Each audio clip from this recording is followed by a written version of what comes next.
Welcome to Rise to Lead, the podcast where heart-driven leaders come together to inspire and innovate.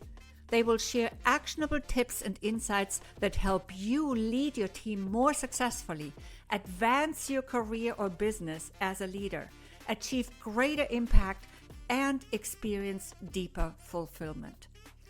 I'm your host, Regina Huber, guiding you through deep conversations about leadership that's rooted in service, freedom, and the desire to leave a positive mark on the world.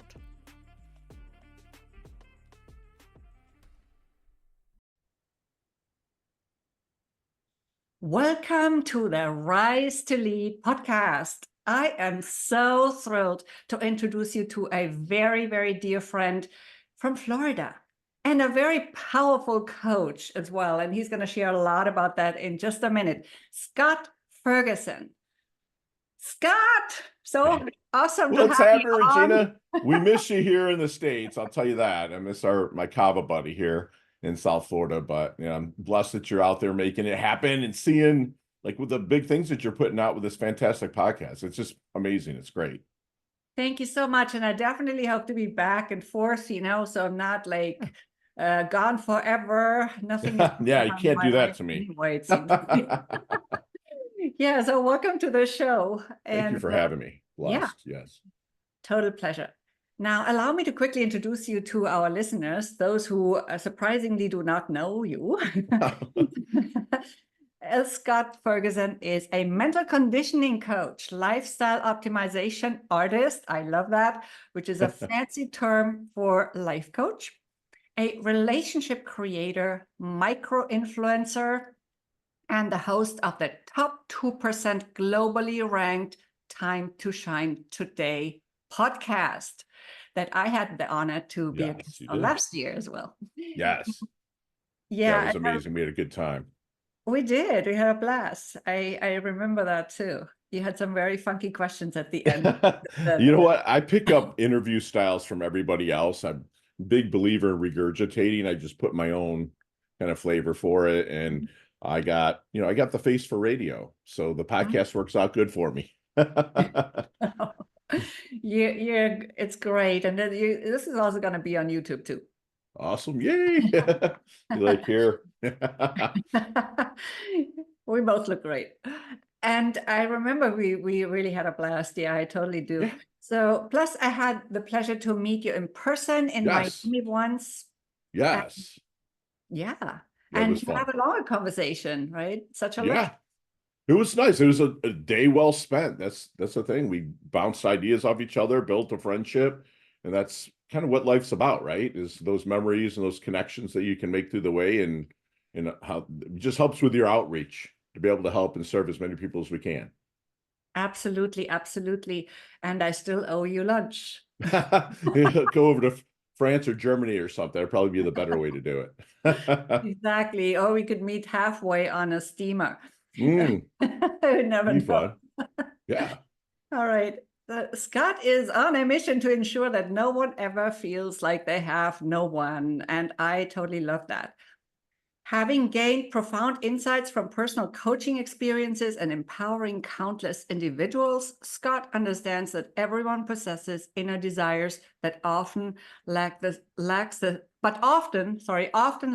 self-talk to manifest them.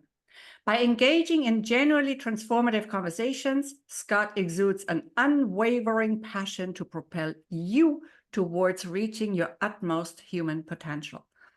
On his show, Time to Shine Today, he imparts knowledge nuggets that help individuals and teams, equally, both individuals and teams, soar to new heights in both the personal and professional realms.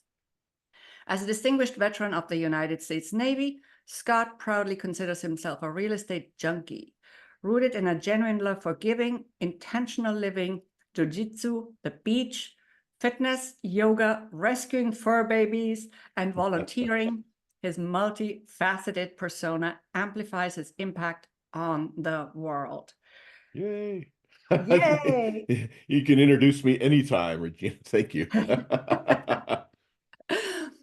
I I know you are a very busy influencer, Scott, not just a micro influencer, as you said earlier. We said earlier, I read that from your bio, but it's more like a macro influencer. And you're traveling across the continent and beyond to inspire audiences. So having you here and having you share your wisdom and your knowledge today is a total luxury. Thank you. Yes, it is. Absolutely. I'm so honored that you made the time for us today here and to inspire not just me, but our audience. And yeah, and I'm curious to learn more about Scott and about your wisdom and energy. So for those among our listeners who've never met you before, Scott, tell us who Scott Ferguson is. What's your story, or what's most remarkable about you? I'm an immigrant to the United States. I was born in 1972 in the Philippine Islands. And at that time, my biological father kind of came through and knocked up my biological mother, and he went off to Vietnam, and I was still going.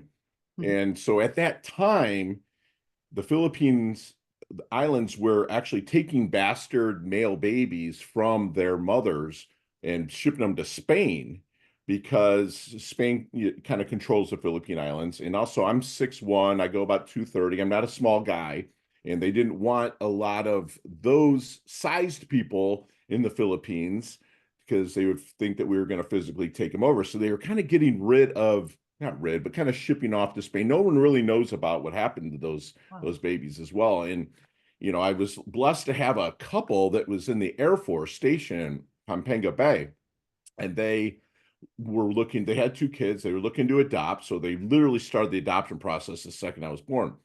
The mother who was going to adopt me, her father got sick, so they got me a temporary passport, which I still have to this day, with like a little baby picture and everything. Flew me back to the States with them, and then her father died, and she kind of went kind of schizophrenic and just kind of to a point where she couldn't raise another child. So I kind of got put into the system with that, and I kind of bounced around the system, if you will. A lot of unfavorable stories that I don't even really talk about anymore, but some stuff happened. Then I got adopted by my parents, who I call my parents now, my late mother, Diane, and my father, Larry. And they were kind of both drinkers. Larry was a alcoholic from Vietnam, kind of came back and really just kind of drank a lot. And they couldn't raise me. They divorced when I was like 4. They couldn't raise me. So I was bouncing again from families to families. And I found a lot of love in the families, but huge abandonment issues. So I really excelled in sports, did pretty well, got some looks from colleges, but they were like, yeah, we don't like your 1.6 grade point average, so you got to get that up. So, I ended up going to the military, and that's where I found kind of the true meaning of camaraderie, family, made friends that I'm friends with to this day, that I meet up with some of them once a year. Did, like you mentioned, did multiple deployments to different countries, to make this land of the free. And, when I got out, I didn't really have that identity anymore. So I kind of fell into kind of personal training people, and I found real estate, and real estate was fantastic for investing, serving people, helping people. I had the best mentors. And then 08, 09 kind of time frame came, and the market crashed, and I lost everything with it. And I looked back, and I was like, I was doing everything for myself. I felt the world owed me because I had went through it, and I wasn't really planting that service. It was like kind of I was never messing anybody over, Regina, but I was kind of like doing it from a predator standpoint. I was preying on other people's misfortunes. Oh, you're losing your house. Great. I'll negotiate at the bank. I'll buy it. But I didn't do anything with them afterwards. I saved their, from going into, foreclosure, but I didn't do anything with them afterwards. And they would ask me for help, and I'm like, yeah, I'll get to it. But I didn't. I was always chasing the next deal. So when that 08, 09 happened, it was a really good time for reset.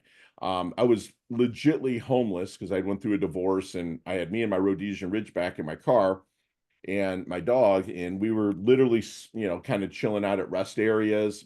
And I was still doing real estate, taking my dog with me and getting the deals going. And I walked into a library one day. I put my dog at a dog park. Someone watched him, and then I went into a library, and this guy handed me a book called The Traveler's Gift. He goes, I think you need to read this, by Andy Andrews. Fantastic read, and it just switched in my mind about taking responsibility. Everything, no matter how good or bad, is on me to respond to it. And so I built, Time to Shine Today in 2010.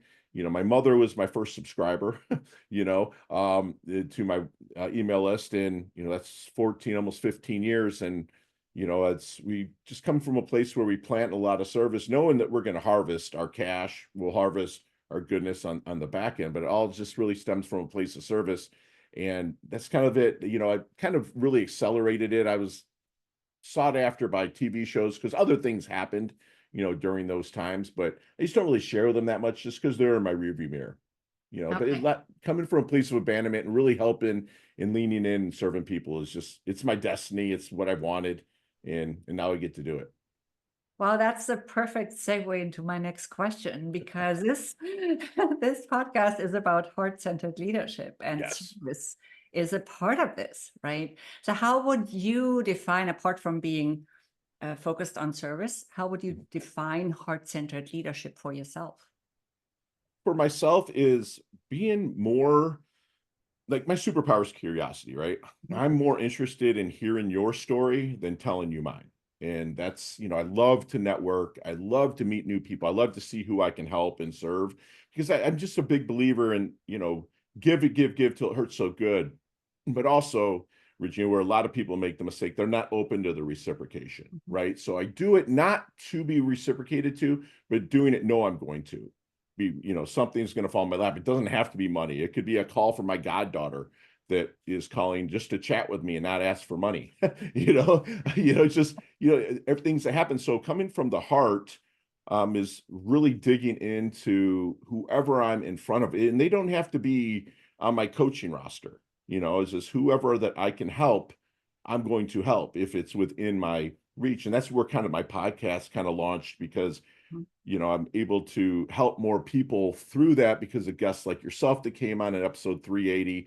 And you dropped really solid knowledge nuggets about validation and how a coach can really help you feel validated. And that really stuck with me, and I just love leaning in and getting people's stories. And if it needs to be changed, help them change their own story. I'm not a consultant, I'm a coach. I believe that everybody knows what they want. They just don't know how to talk themselves into it, right? But every challenge that's in there, their solution is there too. And if I was a consultant and said, hey, Regina, go do this, and it didn't work, you come back and be like, Fergie, you suck, right? But if they come up with the idea and you hold them accountable, they're going to see it through. And that's what it is for me, is really leaning into their story. If they want to change it and they want the help, I'm happy to help them. And I'm blessed to be compensated very handsomely. So like I don't turn down anybody. And that's with the podcast. I've interviewed almost 400 coaches that if I'm not the right horse for the course, the right coach for them, I have somebody to send them to. And again, so that goes back to not wanting anyone to feel like they have no one. That is beautiful. Yes. Totally, totally can relate also to what you Yes, said you can. about everything. Yeah. Yes, About you can. everything, literally, but also about, the putting something out and not, yes, there is this reciprocity and Mm, whatnot, but we don't always expect something back from that same thank you for saying that. Yeah. person, for example, or situation, right? Sometimes it comes through a different door, Mm, and yeah, exactly. it's just really what you put out. Yes, I love that. Comes through a different door. I'm going to add that to my picture because you know what? I have clients, Regina, that they'll give till their face is blue, but they're not open to reciprocation. So I always have, a lot. I'm blessed to coach a lot of people on the beach, on the ocean, because where I live, Yeah. and so there's a lot of growth around us, like palm trees, calusa, whatever. And like I'll say, listen, what do we breathe in? We breathe in oxygen, right? Mhm. What do we breathe out? Carbon dioxide. What does that plant breathe in? Carbon dioxide. What does Yeah. it breathe out? It breathes out oxygen, right? Does that plant have a freaking choice? It doesn't. It just does it. So why do we give ourselves a choice, right? To give, but got to be open to it as well. And if you're closed off to that, I really feel that you're not practicing gratitude if you're closed off to receiving, because you're grateful for things but if you're closed off to receiving, it just doesn't work within the harmony of things, because so many people want balance, right? Balance to me is zero. It's junk. Like, I'm really harmonic. Hence, the name of my book that's coming out, Harmonic Hustle, where, like, you love music and you're a fantastic dancer, right? So you probably might like jazz or something. And so if you looked at the drums, that might be your God or spiritual. You look at the guitar, it could be your personal growth, or your family might be the horns. If any of them are out of tune, you don't have harmony, right? So you don't have to be Bach or Beethoven or Eddie Van Halen on any of these instruments, right? But if I can help you get harmonic with that and you build the harmony around it, then that's just a life worth living. Absolutely. I love the harmony concept. And yes, I always say balance is it's also we talk about work-life balance. What does that even mean, right? Right. It makes no sense to None. me to Nope. talk about work-life balance. So first of all, Right. there is never going to be balance. It's Right. about priorities. And again, then that's about harmony, Harmony. creating Yeah. that harmony, right? Right. And then of course, it's never going to be equal either. Never. Plus, Never. work is part of life. So how does Yes. that Thank even you. work, right? It's funny, like, like, balance is cliche. We'll have like balance when we're dead. I Mhm. mean, there's nothing that we can do from, when we're no longer living on this earth. So might as well just live in harmony, with each other, within our lives.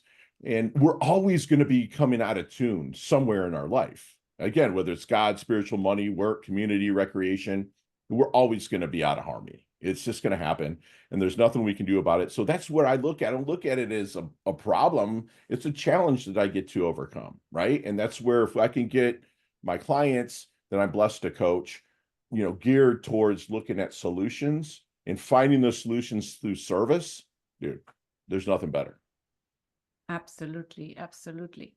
So yes, and through your coaching, Mm. you help people live a life of options and not obligations. That's So right. tell us maybe even a little bit more about that. You've already touched on it.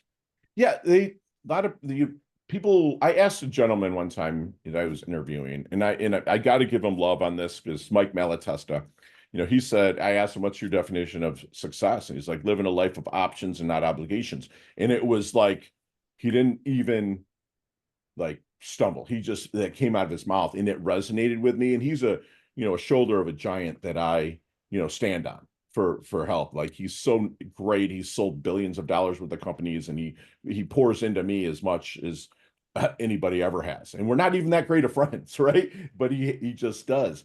And that's where, a lot of people that I coach, I might be coaching a hedge fund, and one of the analysts is there, and the CEO of the hedge fund is somebody that I've coached one-on-one, and he's like, "Keep my company in line," right? And I'm like, "Okay."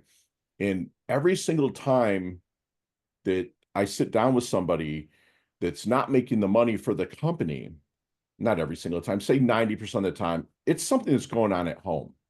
Some of their harmony is not there, right? So if that's wrong, it's going to affect those screens and monitors in front of them while they're trading money and all that other stuff. And if there's something wrong there, then the compensation at home, the compensation might not work out at work. So then you have a heck of a lot more obligations than you do options, right? You're obligated to pay these bills, you're obligated to this. And I'm not saying none of that goes away, but when you have to worry about that and not worry about leveling up and leaning into your true ultimate self, then it's just, to me, it's not healthy. And my clients they realize that. And I'm blessed to, again, be able to coach the people that are receptive to it, to growth, to true service. That's this is what I really feel, because again, I drop that everyone knows what they want, they just don't know how to talk themselves into it, and they get stuck. So that's where they need coaches like yourself, myself, to help them get through. Exactly. And I also really like that you consider coaching as something holistic, right? Yes, I yes, love the holistic approach of our coaching, yours, mine, yes. because life is a holistic phenomenon, as I like to say, and you I cannot love just that. pull it apart It's Yeah. not just like this section and this section. We do this Right. artificially, we compartmentalize, but it doesn't really work like that. Right. And I try to get fired by Mm. every client. Like I love if I could help somebody in 90 days, but what they realize is there's so many of those instruments that can come out of tune that I'm blessed to be kept on, even for, refresher sessions and stuff Mhm. like that, and again, I'm not the right horse for every course. I'm very demanding. I hold you very accountable.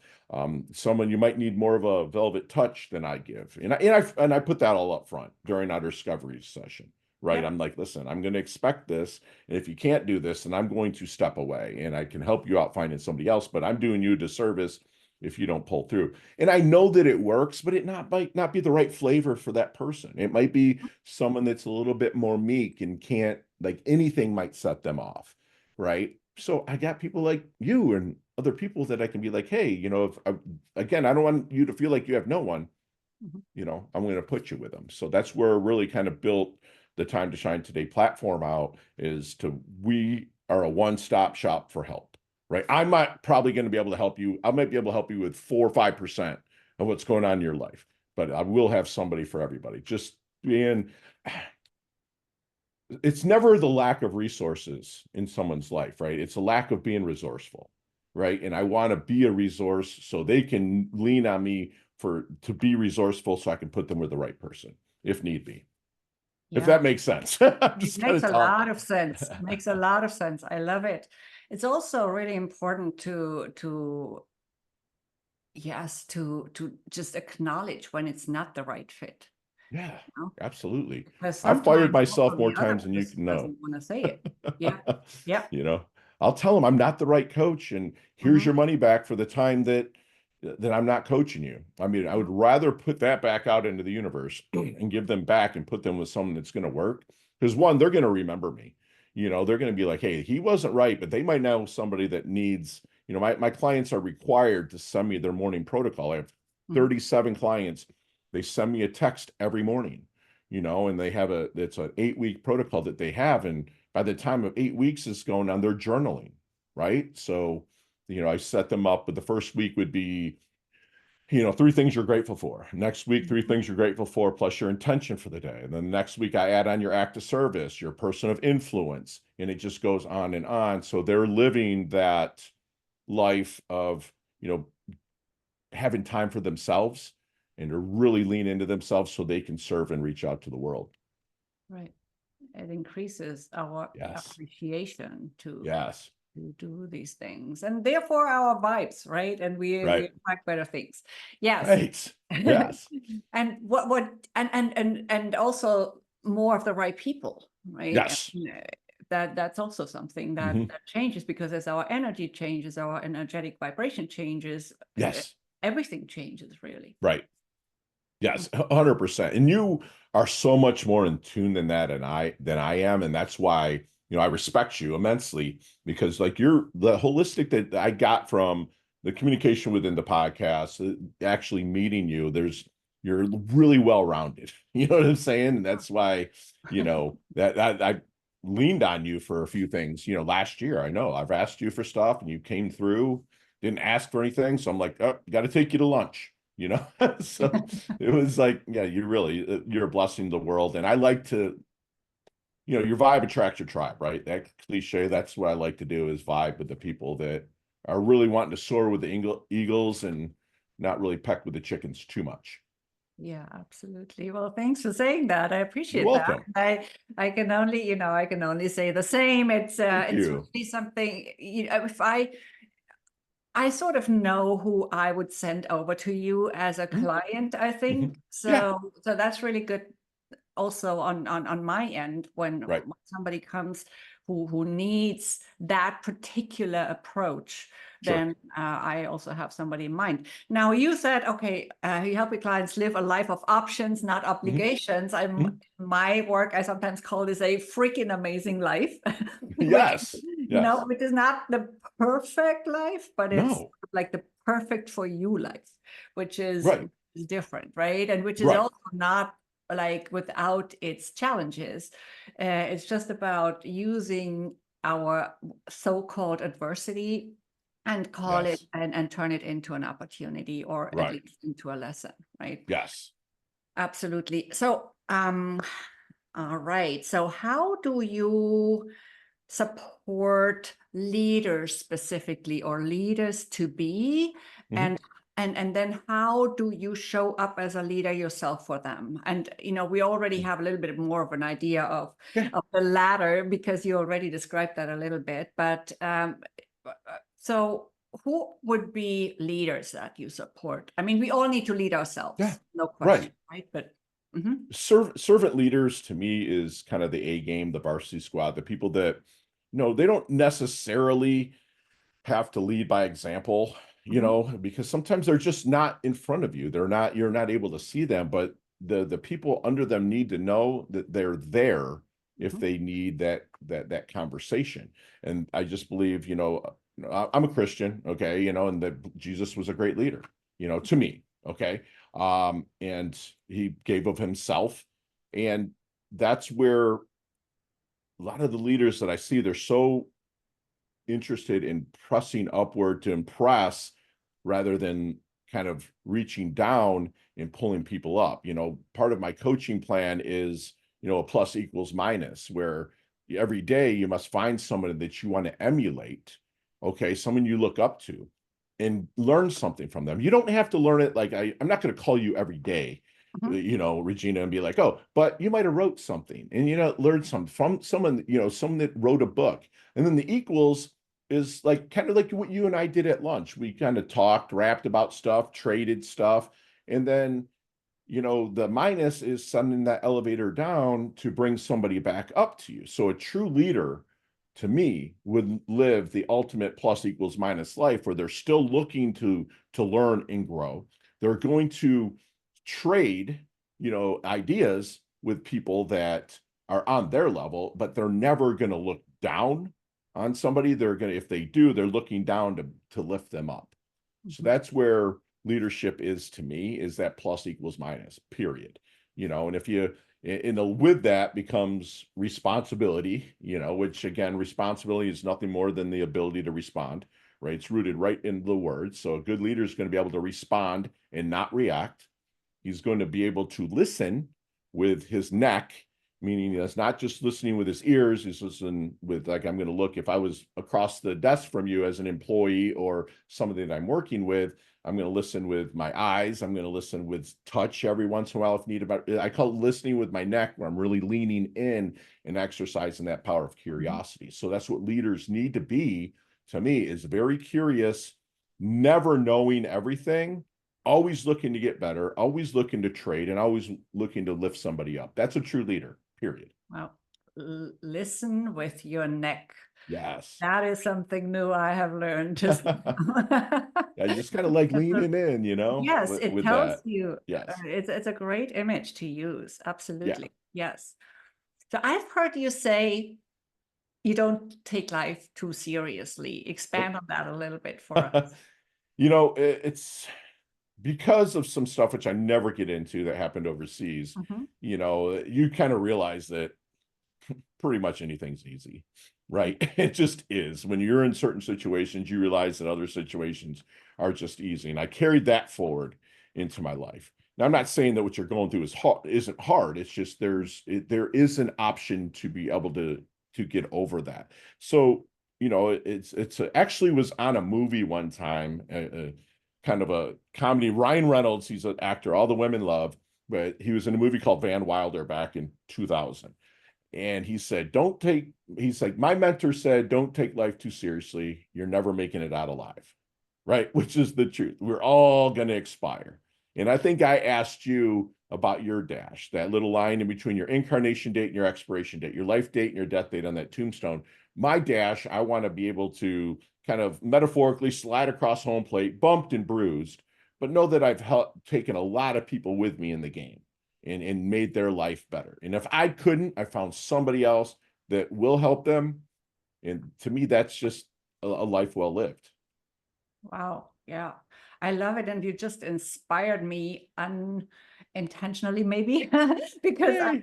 had or intentionally, but you didn't know about this because this morning I had a conversation with somebody in South Africa about a really big project. I can't really disclose details right now, but it's a very challenging project. But it is like, and I was like thinking, okay, you know, this is gonna be a real challenge, but I want to do this. So hopefully this comes through, and we can make a Or difference a for real a lot. opportunity.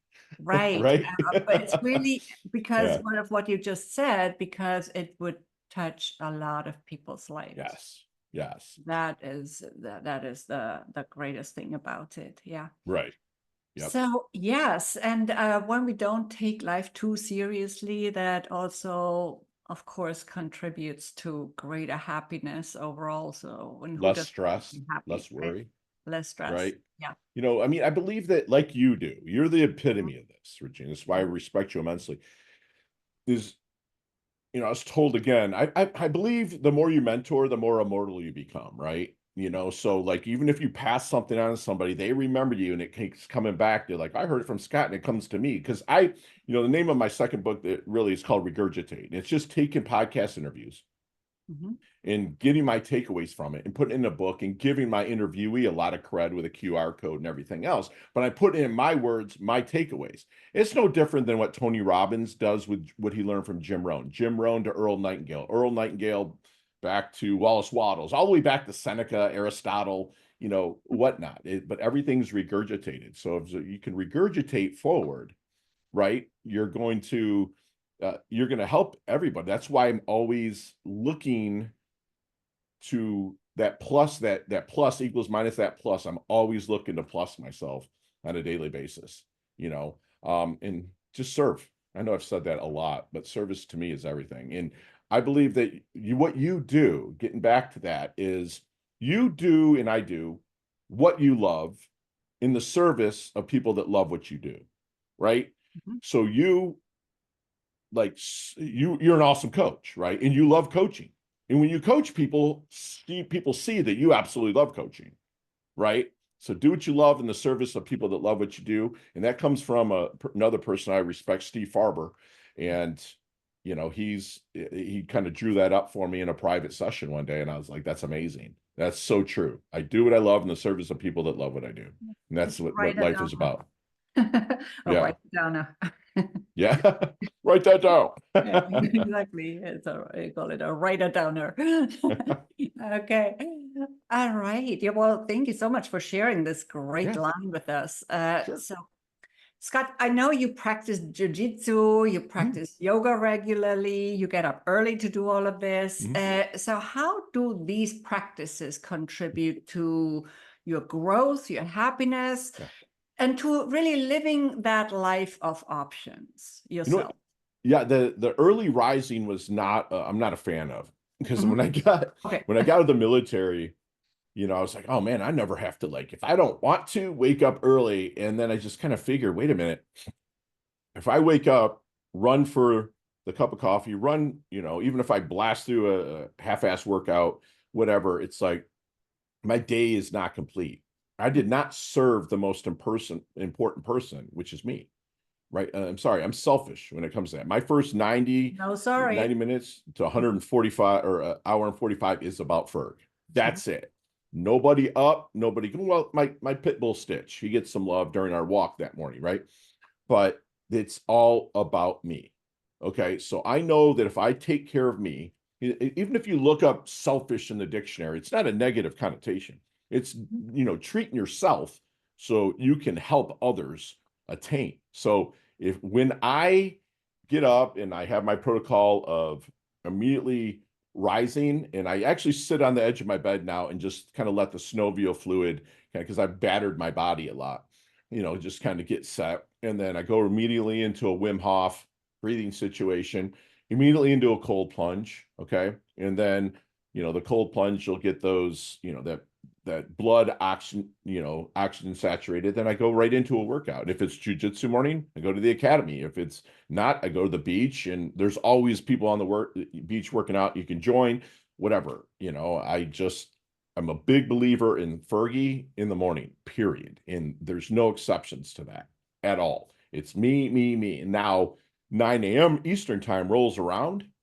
then I don't exist, so I got to make sure my bandwidth is good so I can serve and pour into others, and again, inch by inch, it's a cinch, right? By the art, it's hard. Everybody wants something now. But if I do things that, I can stay consistent with it, I got what I wanted, period. I got my coaching business. I got my speaking business. I have a successful podcast. My real estate's still killing it. But I really attest that to what I do for myself first thing. It just primes me. Yes, and who decides what's selfish anyway, or what that means? Right. So Yeah. it's all a matter of definition and cultural programming, right? Right. And yes, we cannot serve others if you do not serve yourself as Right. well. And it literally just wrote a chapter for my new book where it was about health.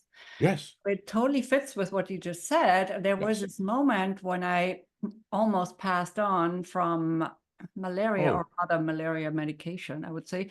But anyway, so it was. Was this recent? It was before we met. Okay. Well, I mean, I'm glad it didn't, because I love meeting you. And by the way, all your squad out there, I have just like a mad crush on Regina. Just so you guys know that I absolutely love this woman. She's a fantastic, and she left me. I'm kidding. No, it was awesome. It was just our acquaintance. I never knew that though about the malaria though. So I'm glad we you didn't worked have out time okay. to talk about everything. Yeah, I know, right? Okay, so that lunch is still on the list. We talked about a lot of stuff. Yeah, so, it was fun. Yes, and it was just like one of those moments, when you don't know, when your life hangs on a thread, basically, Right. and you don't really know what's going to happen. When I felt this really strange serenity. It was very interesting, and Really? there was just nothing else I could do but be there for myself. I think that's part of it. We neglect ourselves so often. I mean, not that you were doing, you apparently are mastering this quite a bit, but humans tend to neglect themselves, I should say. 100%. Yeah. And this was just a moment when, there was no rush. There was no rush for anything, because I was okay, I'm just lying here. I cannot do anything. I can't eat myself. I cannot do anything. Yeah. Sleep, maybe. So were you afraid to die? In that moment, not at all. It was so weird. The only thing that came up, of course, was, at some point you think about family, right? And what Thank you. The ones you leave behind, right? Like, I don't care. I mean, like, I could pull out on the road and get sideswiped and I'm gone, fall out of the air, I'm dead. It's like, I don't fear that as much as I fear what I'm leaving behind. And if I did enough, that bugs me more than anything. You know what I'm saying? So and also the people you leave behind who suffer, obviously, because they mourn, right? And that's going to come at some point anyway. Right. However, I consider myself very empathic, so I suffer a lot with especially family members. Like also when my dad passed on, like I suffered not just for myself, but for my entire family and for my mom and whatnot. And this is not an easy thing to think about, right? Right. So that was one thing, but then I had those moments when I just thought, okay, you know what? I'm just here right now. I'm just present. Being present. Thank you for saying that. Not so easy to do sometimes. And that presence is everything, right, Regina? It's like, if I'm blessed to coach somebody in person, we go out to their car, right? And I want to see how they keep their car, because a lot of times you can tell a little bit about somebody, how they keep their car. And I'm not judging them at all, but I'm like, okay, are they disorganized? A lot of times it helps me out with my coaching. But I put them in the driver's seat, right? And they're driving, I said, okay, let's sit here. Okay, let's be present, right? I see this rearview mirror. It's small for a reason. That's your past. It's a great place to learn from, great place to visit for good memories, but it's not a great place to stay. It's small for a reason. If you have issues there, or challenges there, then that's for therapy. That's not for me. This windshield, huge. It is big. It's scary. Holy moly. Where am I going? So, but since 2011, in most cars, they put this thing on the dash called the GPS, right? That's what I am. I can't buckle the seatbelt for you. I can't hit the ignition. I can't put it in drive and drive. But if you're going to go somewhere, then plug it in and we'll get you there. Right. But the only way that you can get there is exactly what you just said. Be present. You don't know where you're going, you can't plug anything in. So being present is huge. And that metaphor that I put them through, they get it on the spot. They're like, holy, yeah, I get it. I get joking texts all the time from clients and past clients. They're like, even ones that fired me or that I might have fired them or fired myself. They'll text me joking and say, Ferg, man, I'm in my car. And every time I'm in there, I can't forget what you told me. You know what I'm saying? So, but that's just another one nugget that was passed down to me from a coach that coached me, and it really helped me out. You definitely stay on people's minds in that way. Thank you.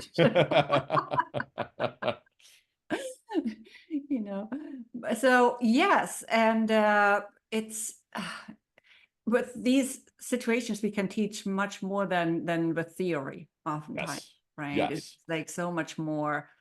Yeah, it's so much more visionary and the visual as well. Yes. And talking about vision, your vision is also your GPS, because Yes. if you don't know where you want to go, then how are you going to get there? You don't even know which direction to turn. Right. Yep. Exactly. And those challenges are going to come up during our relationship. Right. It's like if you're to drive up here to see me in Jupiter from Miami when you were there, right? And there's a accident on the turnpike. Are you gonna be like, oh, Ferg, I'm not gonna come? No, you might plug into your GPS and say, oh, 95, I can get to him that way. And that's all that we really do is, those really course corrections, to get you where it's at, like a pilot is with an airplane, right? You take off from San Diego and you're flying to New York City. If you're off 1 degree, you're not going to New York City. So, just really kind of help keep them on course. And then they do the work. And the only way they can do it is, like you said, be present. Yeah, that's beautiful. Absolutely. So yes, I know we could go on forever with you, Scott. We can talk and talk and talk. Yeah. It's always beautiful, and I'm sure we're going to do more of these at some point. For now, why don't you tell our people here listening where they can find you and where they can find your podcast? Oh, thank you very much. They can find me at, timetoshinetoday.com. I'm not big on social, although my coach has kind of forced me there because I have a lot of content out there, but I just don't care about the followers, so I care about your followers, but I just don't care about growing and that's why I say micro influencer.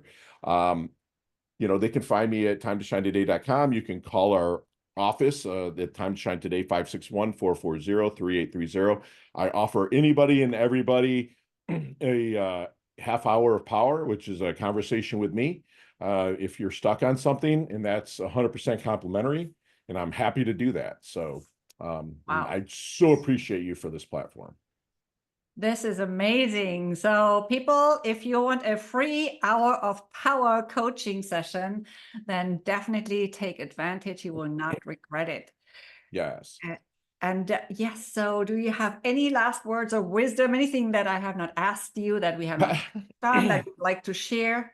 Sure. I mean, everything you want is on the other side of fear. Faith and fear have what in common? They start with the letter F, right? But they're also a belief in a future that hasn't happened yet. So if you're going to get on the fear train, it's not as much fun as getting on that faith train. And if you're having those struggles, I'm happy to have a conversation with you to keep you on the faith train. Wow. Yeah. Beautiful. Beautiful. Yay. Yes. So thank you so much for being on with me today. Yes. Conversation. I know our listeners have enjoyed this. I just know. Thank you for your listeners, and what you're doing. Just never stop. Please never stop. It's amazing. And I am saying the same because, I love to listen into your shows. I Oh, see them thank on you. LinkedIn all the time because he does post them on LinkedIn. So you Yeah. find them there too. That's a place where you're going to start seeing some major traction with me. I didn't, again, I'm a big believer, Regina, that if I haven't hurt you, disrespected you, owe you, or judged you, I don't care what you think about me. Mhm. Right. So it's like a lot of people need the validation, which you talked a lot about during your podcast interview with me. I don't need that, but I need to know that I'm helping. And I just feel that LinkedIn's going to be the kind of the place where I'm going to be able to make the biggest difference. So like Well, LinkedIn, you yeah. can find me on there as well, Squad.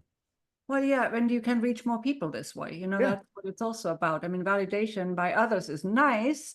sure. It's more like recognition in a way. Yeah. It's always nice to have that, but we do not want to depend on validation by others. We want to be Mm, able to see our own value as well, and that's what I yes. also really work a lot on with my coaching clients.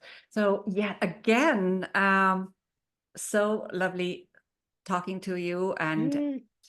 inspiring our audiences together, because I'm sure you're going to share this as well. Oh, absolutely.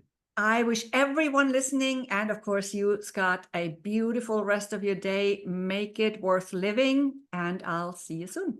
All right. Level up. Thank you, Regina.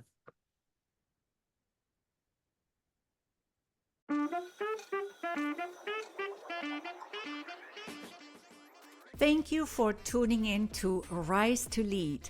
Keep shining your light, standing up for what's right, and inspiring others to step into their brilliance.